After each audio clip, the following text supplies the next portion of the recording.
Então é de cabeça aos pés, é tudo. Era o 880. Pedro era um homem de extremos. Ele era ou tudo ou nada. E nós vemos que isso era a sua característica, ele era mesmo assim. Mais para a frente, no versículo 36, novamente nós temos Pedro, uma forma ousada. Versículo 36 diz: perguntou-lhe Simão Pedro: Senhor, para onde vais? Respondeu Jesus: para onde eu vou, não me podes seguir agora, mas mais tarde, porém, me seguirás. Jesus estava a falar sobre para onde ele havia de ir, estava a prepará-los para a sua morte e ressurreição, e estava a prepará-los para ver se eles entendiam, para que eles não entrassem em tão grande choque. Mas Pedro aqui nesta afirmação de Jesus, ele faz esta pergunta: Senhor, para onde vais? Jesus responde: para onde eu vou, não podes ir, mas depois já has de ir. E no 37 diz: replicou-lhe Pedro. Estão a ver bem, já depois das características que nós já vimos um pouco, estão bem a ver Pedro, não é? Pedro disse logo: o quê? Não posso seguir agora? Ele diz: Senhor, por que não posso te seguir agora? Por ti até darei a minha vida. Era de extremos, Pedro. Ele chegava a coisa, mas Jesus estava-lhe a querer ensinar algo na sua vida. Já antes ele estava querendo ensinar algo na parte de lavar os pés, e agora Jesus quer lhe ensinar outra coisa. Ele diz: respondeu Jesus: darás a vida por mim? Jesus está a questionar a sua afirmação: darás a tua vida por mim? E Jesus afirma seguido: em verdade te digo, que jamais cantará o galo antes que me negues 3 vezes. Uou! Um homem que era bastante ousado. Um homem que dizia: não, para lá, eu vou com tudo. É 8 ou 80. Eu estou contigo ou não estou. Estou contigo com tudo. E ele afirma: eu estou contigo e vou até a morte contigo. Eu estou pronto para morrer por ti. Mas Jesus afirma e diz: olha, tu dizes que dás a vida por mim? Ainda que o galo cante novamente, tu negarás 3 vezes. Mostrando o contraste, o que é que havia disso de coisa. E Jesus iria ensinar uma lição tão grande na vida dele. E nós vamos ver as 3 negações de Pedro. Mas antes disso ainda algo. Vemos outra ação ousada de Pedro no capítulo 18. No momento em que Jesus vai para ser... No capítulo 18, se não me engano, acho que não. No capítulo 18, é. Em capítulo 18, versículo 10. Nós vemos já uma ação ousada de Pedro, uma ação de ousadia dele, de grande coragem, mas que Jesus não aprova. Capítulo 18, versículo 10. Então Simão Pedro puxou da espada que trazia e feriu o servo do sumo sacerdote, cortando-lhe a orelha direita. E o nome do servo era Malco. Mas Jesus disse a Pedro: mete a espada na bainha. Não beberei porventura o cálice que o Pai me deu? Jesus repreende Pedro agora. Jesus tem tentado vir ensinar algo à vida de Pedro, e Pedro não está entendendo. Cada vez ele está mais no extremo, e ele vai ter que bater com a cabeça para aprender algo. Jesus aqui ele está no momento em que está a ser preso. E Pedro, eu acredito, e pelo que se percebe no texto, Pedro ele faz aquele ato não de malícia, não de uma atitude de revolta, mas de uma atitude de defender o seu mestre. O mestre a que ele tanto ama, é que ele diz que até a sua vida daria por ele. Ele anda para a frente, ele tira a espada e ele tenta acertar o servo lá do sumo sacerdote. Mas Jesus mostra: mas para que isso? Vou eu fugir ao destino que Deus me deu para cumprir? E nós vemos que Pedro ele entra numa fase de depressão. Porque ele precisava de entender alguma coisa na vida dele. Ele precisava de crescer com Deus. Ele precisava de aprender algumas lições na vida dele. E no versículo, agora no capítulo 18, 17, nós vamos ter as 3 negações de Pedro. Numa fase tão curta. Foi numa noite. Um homem que dizia que estava disposto a morrer por Jesus. Um homem que dizia que ia com tudo. Ele era um homem de extremos, ele era, vamos com tudo, agora dou tudo, é tudo, até armas e tudo, ele estava pronto a agir, ele não tinha medo de enfrentar os guardas, ele estava com tudo, ele amava Jesus com tudo. E numa noite, ele consegue negar Jesus 3 vezes. E nós vemos 17, diz...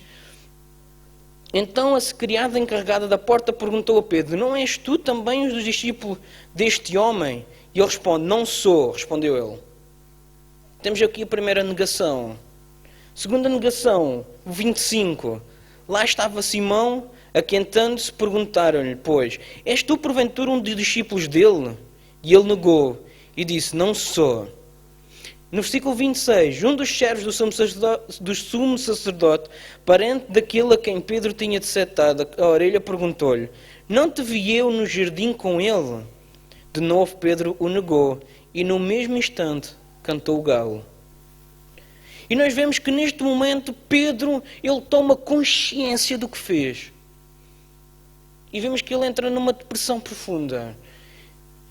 Irmãos, o que é que eu quero trazer com isto? O que é que eu estou a querer mostrar com isto? Irmãos, num crescimento cristão, numa vida cristã, é como a salvação também é a vida cristã. É um processo. Pedro queria ser um super-herói. Ele dizia: eu até a vida dou. Mas ele, como homem que era, ele ainda tinha muita coisa a aprender. E Jesus queria demonstrar isso. Tu ainda tens muita coisa a aprender. Tu dizes que me dás a vida por mim. Não dás, não. Tu ainda vais, nesta mesma noite, tu vais-me negar 3 vezes.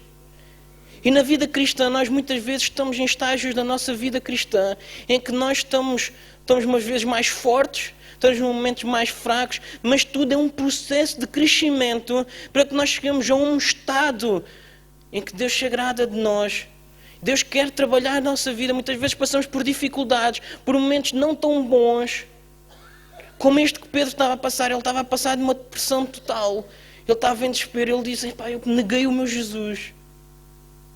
Eu neguei aquele homem em que eu dizia que eu dava a vida por ele. E eu costumo dizer, se a história ficasse por aqui, era uma coisa drástica. Era um homem desfeito. Um homem com o coração desfeito, com a sua autoestima em baixa, e ele, um homem que nunca mais iria conseguir fazer nada de santo para Deus, porque ele estava desfeito. Mas agora vamos ao capítulo 21.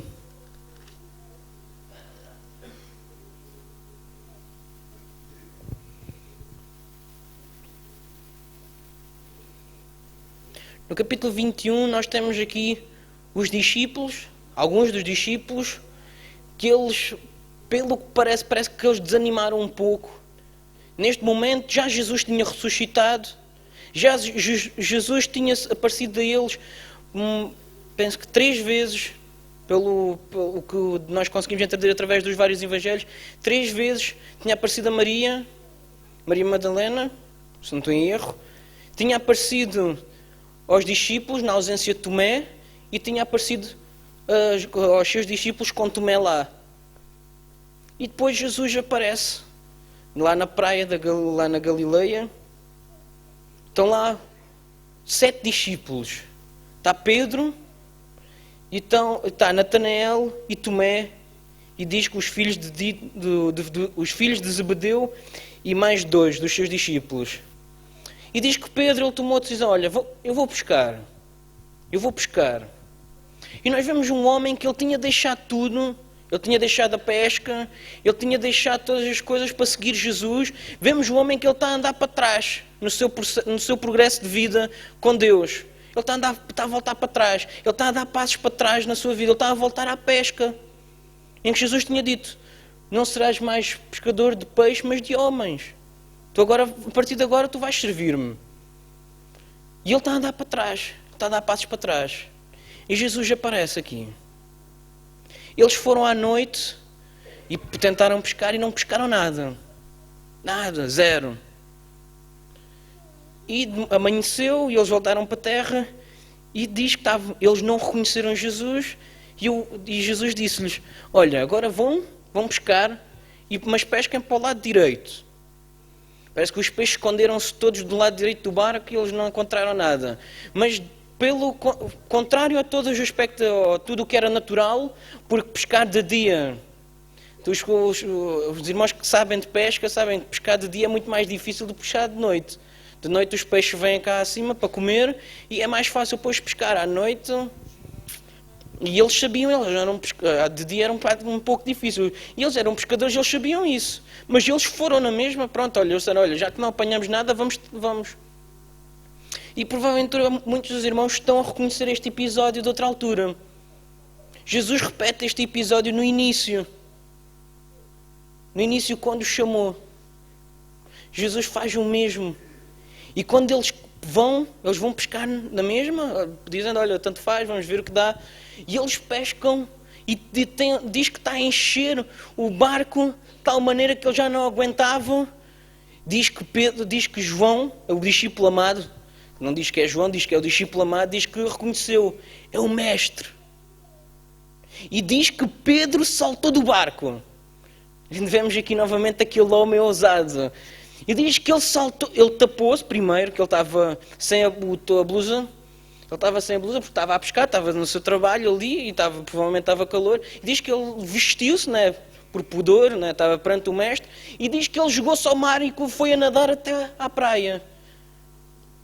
Vemos este homem novamente a tomar aqui aquelas iniciativas. E eles viram e pescaram 153 peixes, grandes peixes. Vejam só, aconteceu novamente aquele milagre e eles compreenderam, espera, isto é o mestre. Isto é o mestre. E neste momento Jesus vai dar uma lição a ele, a Pedro, especificamente a Pedro. Versículo 15. Agora nós podemos compreender isto. Antes do 15, diz que quando eles chegaram à terra, tinha lá já um lume e alguns peixes a assar. E Jesus disse, olha, cheguem-se e comam. Vinde e comei. E no versículo 15, depois de terem comido, perguntou Jesus a Simão Pedro, Simão, filho de João, amas-me mais do que estes outros? E ele respondeu, sim, Senhor, tu sabes que te amo. Parece uma afirmação assim normal. Parece assim algo normal. Não é? Mas porquê que será que Jesus estava a perguntar isto mais que os outros? Dentro disto existem duas linhas de pensamento a perguntar se Jesus estava a perguntar se ele amava-o mais do que os seus discípulos, os outros dos discípulos, ou mais do que os peixes, mais do que a profissão antiga dele. Eu percebo pela palavra do Senhor, estou mais inclinado que é mais do que estes peixes, do que estes outros, os peixes, mais do que a sua profissão antiga, mais do que a sua velha vida. Se ele amava-o mais do que a sua velha vida. E Pedro diz, Senhor, tu sabes que eu te amo.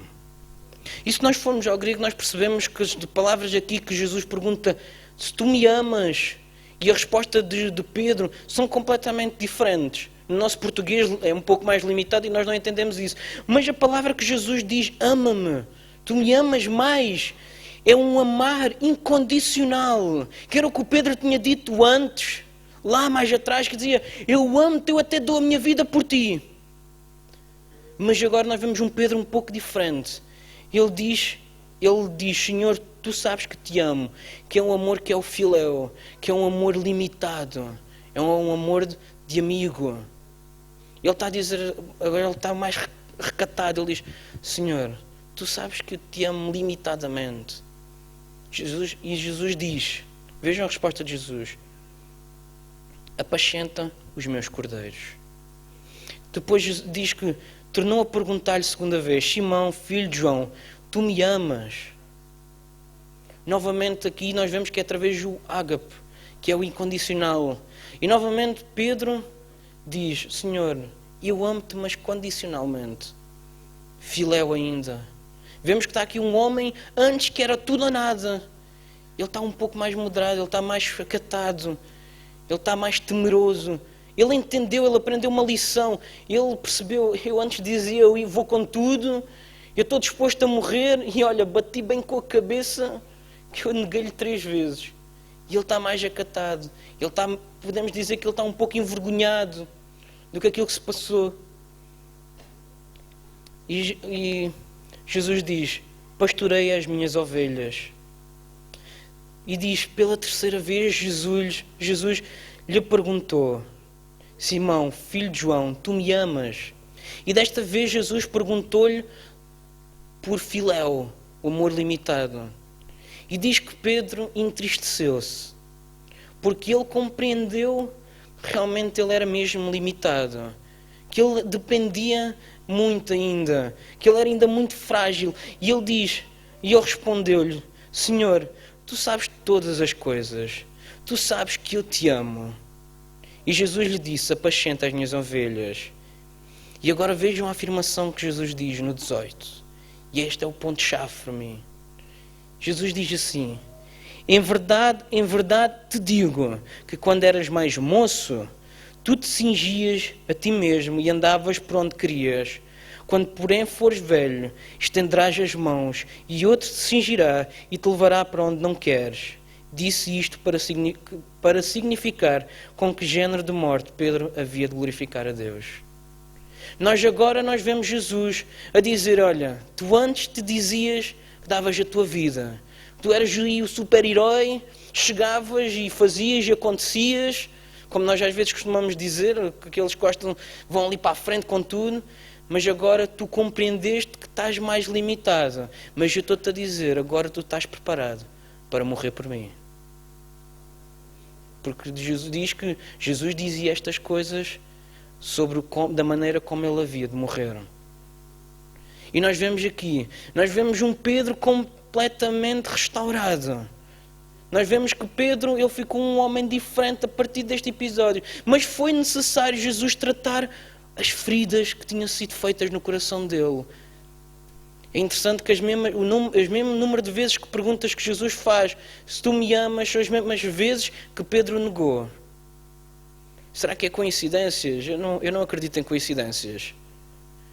Mas foram as mesmas vezes. E vemos que este homem, quando nós entramos no livro de Atos, nós vemos aqui um homem completamente diferente, ousado, mas com cabeça e com um coração forte, amando a Deus com tudo o que ele tinha, mas também com as forças que Deus lhe deu, com o Espírito Santo, ele sabia que ele era capaz de o fazer. E irmãos, o que é que eu quero transmitir com isto? Os irmãos já ouviram muito falar e eles podem dizer, mas pouco disse. Irmãos, nós através da vida de Pedro, nós conseguimos entender uma coisa. A nossa vida cristã é um crescimento contínuo. Nós podemos estar numa fase em que nós pensamos, bom, eu dou tudo a Deus, eu vou com tudo, eu sou aqui e faço e posso e aconteço, como Pedro dizia. Mas Deus compreende e Ele sabe as nossas limitações. E porventura, muitas vezes, nós ainda não estamos no ponto em que Deus quer. E Deus precisa trabalhar na nossa vida. E nós vamos passar, se calhar, às vezes, por umas dificuldades. E nós vamos ter que passar, às vezes, por momentos em que vamos ter que bater com a nossa cabeça para percebermos o quão limitado nós somos. O quanto nós ainda precisamos aprender de Deus. O quanto nós precisamos ainda de reconhecer que Ele é que é o Senhor da nossa vida. E nós precisamos de saber que ainda não estamos no ponto rebuçado. Naquele ponto em que Deus pode dizer, olha, está no ponto máximo, está no ponto perfeito. E Jesus teve que mostrar isso a Pedro. E como Jesus muitas vezes tem que mostrar isso na nossa vida. E no ponto rebuçado, nós só estamos no ponto rebuçado quando Jesus disser que nós estamos prontos a morrer por Ele. Esse ponto é o ponto máximo de crermos em Jesus Cristo. O nosso crer em Jesus é uma caminhada contínua com Cristo. Nós podemos crer um pouco hoje, mas nós temos que continuar a caminhar mais e dar mais passos e crer mais amanhã. E no dia a seguir crer mais nele. E no outro dia crer mais nele. E como é que nós vamos conseguir fazer isso? Ultrapassando as dificuldades que vão vir a cada dia. Como Pedro, quando ele esteve com Jesus, haviam dificuldades. Haviam momentos difíceis. Haviam momentos de desespero. E os irmãos imaginam-se com a situação em que os discípulos tiveram quando eles perderam o seu mestre. Quando o seu mestre morreu, aquele processo daqueles 3 dias deve ter sido o processo mais doloroso na vida deles, em que eles devem ter entrado em um ponto de desespero. Mas eles superaram esse momento e eles tornaram-se mais fortes e com uma fé maior e mais firme. Jesus quer que nós não fiquemos estáveis, estabelecidos, pensando que já está bom, é suficiente. Não é suficiente. Deus quer que nós crescemos a cada dia mais e mais no relacionamento com Ele. Como Nicodemos, ele cresceu numa fase em que ele não tinha uma resposta, ele não tinha uma decisão ainda feita, em que ele foi crescendo até ao ponto de reconhecer-se e identificar-se com aquele homem que era odiado pelos judeus. Ele diz, eu sou discípulo deste homem, eu quero o corpo dele. Pedro também, ele chegou a um ponto em que ele teve que bater com a cabeça para que ele pudesse aprender que agora ele estava pronto para morrer por ele. Eles tiveram que crescer, foi um processo. Irmãos, e não fique insatisfeito se ainda não estiver no ponto rebuçado, no ponto em que estiver no ponto de dizer que eu dou a minha vida por Cristo. Não fique insatisfeito, porque Deus também só vai pedir da sua vida aquilo que o irmão tiver disponível para dar. Jesus, naquele ponto em que Pedro disse, eu estou pronto para morrer por ele, Jesus não disse, estás pronto, então bora, vamos, vem comigo, vamos para a cruz juntos. Jesus não disse isso, porque Jesus sabia que ele ainda não estava preparado. Mas no momento em que ele foi para morrer por Jesus, Jesus sabia que ele estava preparado. Jesus sabia que ele estava no ponto certo. Jesus sabia em que ponto é que você está e o ponto em que você ainda tem que crescer mais. Amém? Quantos irmãos estão disponíveis para crescer mais com Cristo? O irmão está disponível para passar por tribulações, para passar por dificuldades, para crescer mais e estar cada vez mais disponível com Cristo, para Cristo. O irmão está disponível para quando chegar o momento em que tiver que identificar-se com Ele, dizer, não, eu sou discípulo de Jesus. O irmão está disponível, está pronto. Essa é a grande questão. Nós temos que crescer a esse ponto. Nós temos que continuar a crescer. Não basta ouvir, não basta ficar sentado na cadeira e ficar à espera. Pronto, mais um dia passou. Não, é necessário crescer a cada dia. E a cada dia, cada vez mais, cada vez mais, cada vez mais. Amém? Eu não vou amassar mais os irmãos. Vamos ficar de pé. E eu acredito que tenha tocado vidas nesta noite. Eu acredito nisso e eu acredito que é bom. Quando muitas vezes nós precisamos de ouvir isto. Nós precisamos muitas vezes de ser abanados das nossas estruturas, ser abanados e perceber que nós não podemos continuar no mesmo estado, no mesmo sítio, no mesmo degrau. Nós temos que continuar a subir, nós precisamos de continuar a crescer para Deus. E é essa a minha oração hoje. Gostava de orar com cada um dos irmãos. E eu queria que se algum aqui dos irmãos que quer fazer aquele processo de identificação com Cristo que Nicodemos o fez, em que ele tomou uma decisão, ele disse, eu não quero mais estar na retaguarda, não quero estar mais escondido, mas eu quero realmente tomar uma posição e dizer, não, eu estou aqui, eu identifico-me com esse homem, eu o amo com todo o meu coração, eu quero estar junto desse homem. Tu podes fazer essa decisão hoje. Basta tu falares com Deus. Não precisas de fazer nenhuma identificação com a mão, não precisas de dizer eu quero em voz alta, mas diz que se no teu coração tu confessares que Jesus é o Cristo, o Filho de Deus, e que Ele morreu e ressuscitou, e Ele vive para toda a eternidade, Jesus vai fazer morada no teu coração. E eu queria orar por cada um de nós. Senhor Deus e Pai, obrigado Deus por esta noite, obrigado pela mensagem que Tu nos deste hoje. Oh Pai, eu preciso de cada vez mais crescer na Tua presença. Oh Pai, eu preciso cada vez continuar a dar mais passos, Deus. Eu quero crescer mais, eu quero estar mais disponível para Ti cada dia, Deus. Oh Pai, tira-nos da nossa zona de conforto, Deus. Tira-nos, oh Pai, ó Pai, que nós não queremos ficar estancados, Senhor. Nós não queremos ficar mais parados no mesmo sítio, na mesma posição, Deus. Ó Pai, mas nós queremos crescer, nós queremos nos movimentar, Senhor. Nós queremos avançar para a frente contigo, Senhor. Estar cada vez mais disponível para Ti, Senhor. Ó Pai, e nós sabemos que Tu só nos vais usar até ao ponto em que nós estamos disponíveis e nós estamos preparados, Pai.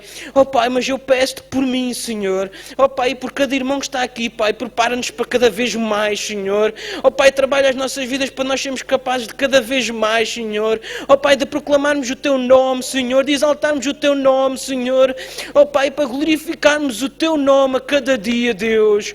Ó Pai, nós queremos ser vasos usados nas Tuas mãos, Deus. Ó Pai, por isso entrego tudo nas Tuas mãos, Senhor, e entrego cada um dos meus irmãos aqui presente, Deus. Em nome de Jesus. Amém. Amém. Amém. Graças a Deus. Graças a Deus. Graças a Deus por esta palavra. Eu acredito que Deus falou conosco. Pelo menos comigo falou, não é? Esta palavra falou tanto no primeiro exemplo, mas sobretudo no segundo exemplo. Falou ao meu coração. E certamente nós precisamos de ouvir estas coisas para sermos edificados, despertados e ajudados, não é verdade?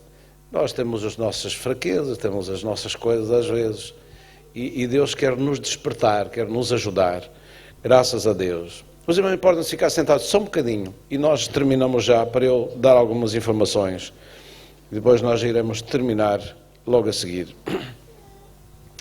Vai haver reunião de professores de escola dominical, próximo sábado, às 15 horas. 15 horas, não é, Manélia? 15 horas. Também, no próximo sábado, vamos ter reunião de jovens. Filipe e Daniel e a Liliana vão estar aí dirigindo essa reunião com a responsabilidade, e vai ser às 8h30 da noite, sábado, às 8h30 da noite. Todos os jovens, então, estejam aí, participem dessa reunião. Também, na próxima sexta-feira, a reunião aqui será dirigida pelas irmãs, irmã Nélia e outras irmãs que vão participar. Então, também para saberem, para que as irmãs possam estar aí, e irmãos também, porque a reunião não é só para as irmãs, é para os irmãos também. Deus também usa mulheres para falar connosco. Amém? Quem acredita nisso? Deus usa mulheres para falar connosco, não é? Glória a Deus, com certeza. Também, no próximo domingo, vamos ter um período de oração, e os que quiserem juntar jejum também, no próximo domingo, temos o culto da manhã, temos a escola dominical, e depois na parte da tarde iremos ficar algum tempo para oração, para buscar a Deus, neste início de ano e neste início de mês também, para dedicar a nossa vida a Deus, intercedermos pela obra de Deus, pelas coisas de Deus, pelo reino de Deus aqui na terra, para que Deus continue operando, não só na igreja, mas também em outras pessoas que não conhecem o Evangelho. É um dia de dedicação e de oração diante de Deus. Também vai começar a haver os ensaios do Grupo Maranata, quinta-feira às 20h30. Então, os irmãos e irmãs que fazem parte, e outros que talvez não estejam fazendo parte, mas querem participar também, falam comigo ou com a irmã Edi ou alguém, para poder também participar e assim servir ao Senhor. E no final deste culto, alguns irmãos que não puderam estar de manhã e não tomaram assim a ceia do Senhor, então nós ali na parte interna, na reunião, na sala de reuniões, nós temos ali então a possibilidade de dar a ceia do Senhor aos irmãos que não puderam estar de manhã. Muito bem, é tudo o que eu tenho para dizer. Vamos ficar de pé e vamos terminar então dando graças a Deus por esta reunião, e porque Deus está falando conosco através da sua palavra sempre. Deus é um Deus que fala, um Deus ativo, um Deus operante, e um Deus que se transmite através da palavra. Graças a Deus. Nosso querido Deus e Pai, nós agradecemos a Tua bondade e graça. Agradecemos mais uma vez que estivemos diante de Ti e o Senhor, pelo Seu Espírito, pela Sua Palavra, esteve falando com cada um de nós. Graças Te damos, Senhor. Continua a abençoar, continua a dirigir, a dar graça a cada um dos Teus filhos, Senhor, a fortalecer os corações de aqueles que ainda não têm uma atitude, Senhor, determinada para seguir e viver ligados com o Senhor, que possam, Senhor, despertar enquanto é tempo, ó Senhor, porque o tempo se abrevia, como diz a Tua Palavra. Deus abençoa a todos, Senhor, que estão a ouvir, estão a participar neste culto, Senhor, de uma maneira maravilhosa, e nos guarda durante esta semana. Abençoa os cultos nesta semana também, Senhor, e tudo entregamos os Teus cuidados, em nome do Senhor Jesus e para a Tua honra e glória. Amém. Graças a Deus. Está terminado então o culto. Deus abençoe. Uma noite de paz para todos. Terça-feira estaremos aí às 8h30, sexta-feira às 8h30, e assim continuaremos servindo ao Senhor a cada dia. Deus abençoe.